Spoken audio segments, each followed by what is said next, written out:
Okay, so today we're going to continue on learning how to model some basic structural mechanics. And for today, I'm going to present to you guys a hypothetical situation on something that we might want to model.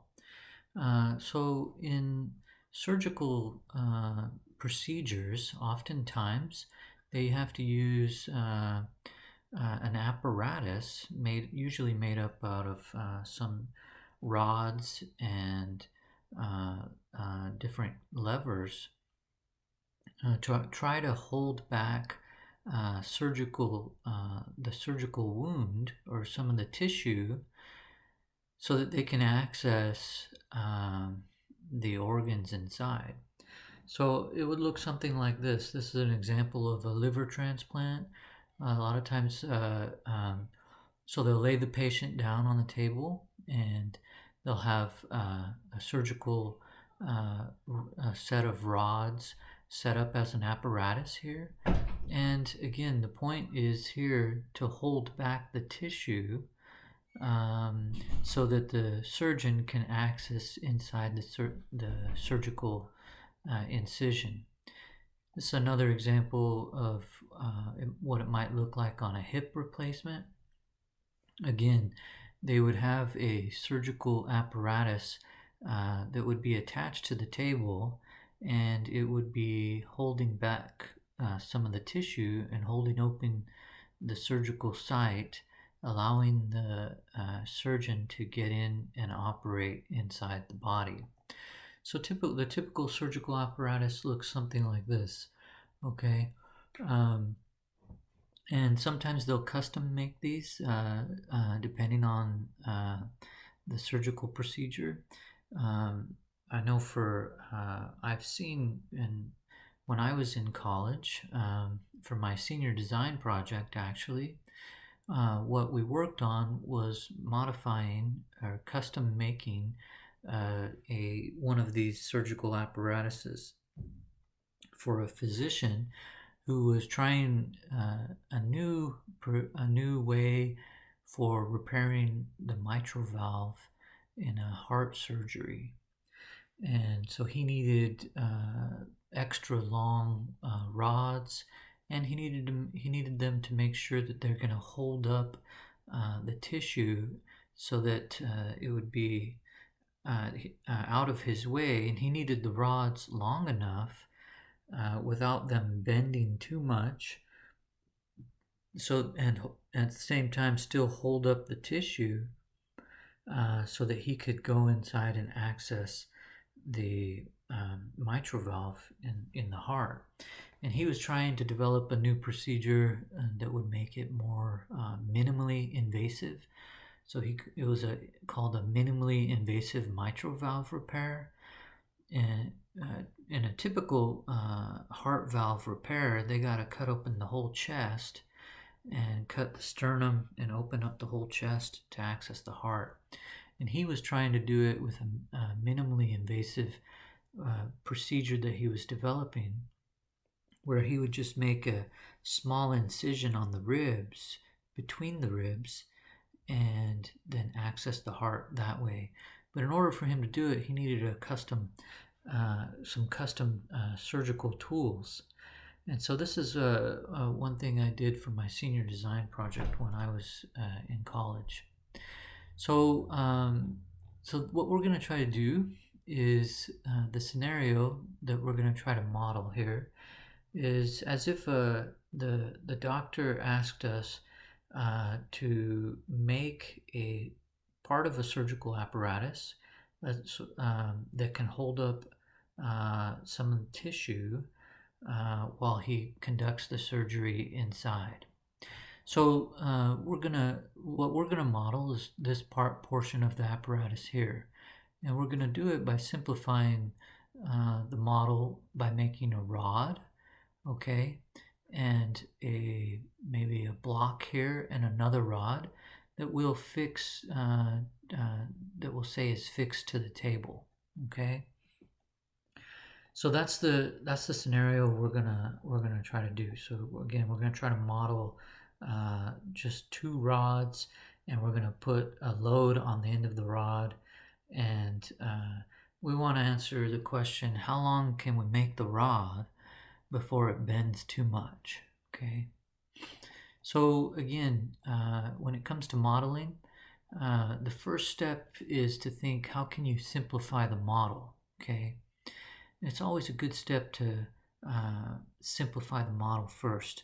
And then once you get the steps of the model working, then you can make the model more complex and more accurate.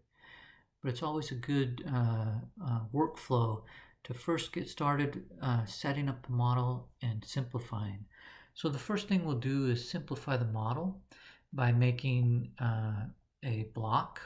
Okay, so we'll just make a base block that's going to be 1 by 1 by 1 inches. And then we will add 2 rods to it. This rod will be fixed to the table, and again then this other rod will be where the part that holds up the tissue.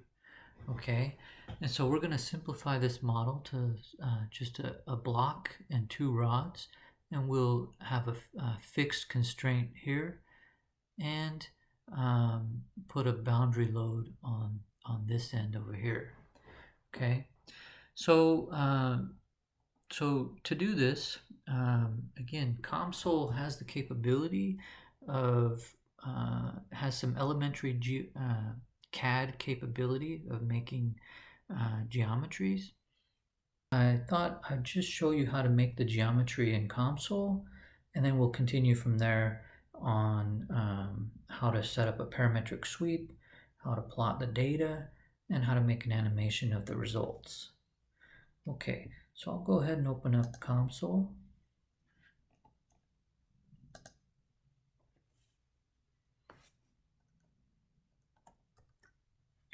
Okay, once COMSOL is opened up, you'll see this model wizard screen, and we'll go ahead and click on the model wizard so it'll help us set up this model.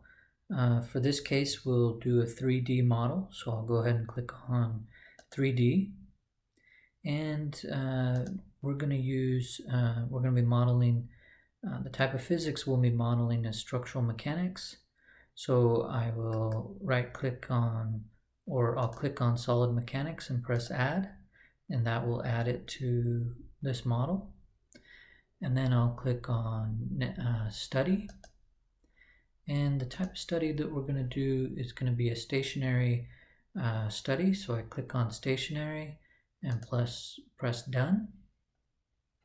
And again, COMSOL will set up the graphical user interface for me. I'm just going to go ahead and create this geometry in COMSOL. Okay, so again, we're trying to model just one section, say this section of this surgical apparatus. We're just going to model it as 2 rods, one rod fixed to the table, the other rod that's going to be holding up tissue with a 30 Newton load of tissue. And then so we'll just model this as a block here in the middle. So I'll come back here to COMSOL, and in geometry, I'll go ahead and right click on geometry, and I'll click on add a block. Okay, and we decided to make this block 1 inch by 1 inch by 1 inch. So notice the units here are in meters. I can change the units to inches by putting inches in brackets. So I'll go ahead and do that. So you have to use brackets, not parentheses in COMSOL. Okay, so I go ahead and change that to inches, and so that's the size of this block is going to be 1 inch by 1 inch by 1 inch, and the corner of the block is going to be put in the coordinate system at location x0, y0, z0, and let's go ahead and build that and see what it looks like. Okay, so I clicked on build selected, and then here we go. Here's our block. Okay, and again, the corner right here, x0, y0, and z0 are all in the corner here. Okay. So the next thing I'll do is add a rod. Okay, so I just zoomed out real quick, and in console the way to zoom out is you depress the scroll wheel and go back up and down, back and forth. That'll allow you to zoom in and zoom out. Okay, a right click will allow you to pan, and a left click and drag will allow you to rotate. Okay, so again, we want to build a rod here, so I'm going to come here to geometry, right click, and I'm going to add a cylinder. Okay, and the radius of the cylinder, we want the diameter of the cylinder to be 1/2 inch, so we'll make the radius 0.25 inches, and again, units have to be in brackets. And I'll make the length of this rod 150 centimeters, or sorry, millimeters. Again, units have to be in open and closed brackets. And the position of this is going to be at 0, 0. Okay, let's just go ahead and build it and see what it looked like. So look, it added a rod here at the center of the rod at position 0, 0, and the height of the rod pointing along the z-axis. Well, I want it to point out this way, so I want it to point out on the negative y-axis. So instead, I'm going to change this from z-axis. I'll change it to Cartesian. Okay, make z 0, and like I said, I'll show you what happens if I change this to 1. Okay, that'll make the height along the y-axis, but I want it pointing out towards me, so I'm just going to make this negative 1. Okay, and that points it towards me. And I also want the rod in the center of this block here, so I want to change the position in the x and z axes to 0.5 inches. So that's notice the x-axis is this axis here, and we want it to come, the center of this rod to move over to 0.5 inches. So let's see what that looks like. I'll build selected, and that moved it over right there. And now we want it to move up in the z-axis. Look down here at my axis, the z-axis. We want it to move up the position of the center of that rod. So I'll go ahead and put this at 0.5 inches. So again, this is quite a bit different than SolidWorks. So it'll take a little bit of getting used to, but there is some, console does have some capability of drawing, building some fun elementary geometry shapes. Okay, now I want another rod sticking out this face.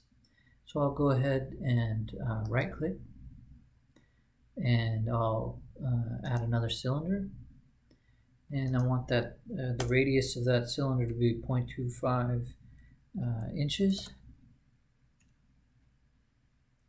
and let's make the height of it 100 millimeters. And let's just build it and see what it looks like.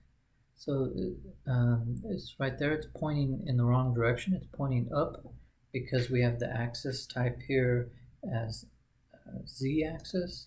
Well, we want it to point along the negative x-axis, so I'm going to click on Cartesian, change this to 0, and here, looking at my axes here, I want it to point along the x, and this arrow here is pointing in the positive direction, so I know I want negative x. So I click on negative, I'll click negative, whoops, wrong location. Here, I'll click -1. This will have it point in the direction that I want. But still, I want this thing to be centered along this face here. So I need to move the center of this rod over in the Y and the Z axes. So in Y, I want to move it over to 0.5. And again, that's inches. And in Z, I want it to be 0.5 in inches. And build selected, and there we go. And I will zoom out, rotate just a little, and there we go. So again, this is a simplified model, okay, of this portion of the surgical retractor apparatus. Okay, so we have two rods. One's going to be fixed to the end of the table. The other, we're going to put a load on the end of the rod to simulate as if it's holding up some tissue, and we have the block here in the middle. Okay, so we have the geometry built. I want to point out a couple of features up here in the graphics. Okay, one of them is the lighting here. I can turn on and off the scene lighting. I think it's best to have the scene lighting on. It's on usually by default. But I can also change the transparency. So if I click on transparency and maybe zoom in a little bit, now we can see inside. It makes all the surfaces transparent. I can turn that off. And I can also view this in a wireframe rendering. So it makes it just look like a wireframe. Sometimes this is helpful, sometimes it's not. You can have them both on. I'll turn off the wireframe and I'll turn off the transparency, and we'll just continue with the default here. If I zoom in, okay, and I want it to zoom to the extents of the drawing, I can just click on zoom extents here, and it'll zoom out to the extents of the drawing. Okay, so now we have our geometry made. Let's go ahead, and all you have to do is click onto the next step, and it'll do this last step for you. It'll form a union, making this all solid and put together. So again, you can either click on build all objects, maybe I'll go ahead and do that, or just click on materials, and it does this last step for you, or it forms the union, and everything is, it knows it's all connected together. So again, we have to tell the computer what kind of material this is. The computer doesn't know if this is air, or if this is wood, or if it's metal. So we're going to right click, and we're going to click on add material. That's going to bring up our add material options over here, and I'll just use some of the built-in materials, and I'm just going to use structural steel for now. So I right click on that and add to component 1. Okay, and notice there are 3 domains, the 2 rods, the block, and they're showing up here, and it's applying these material properties to each domain.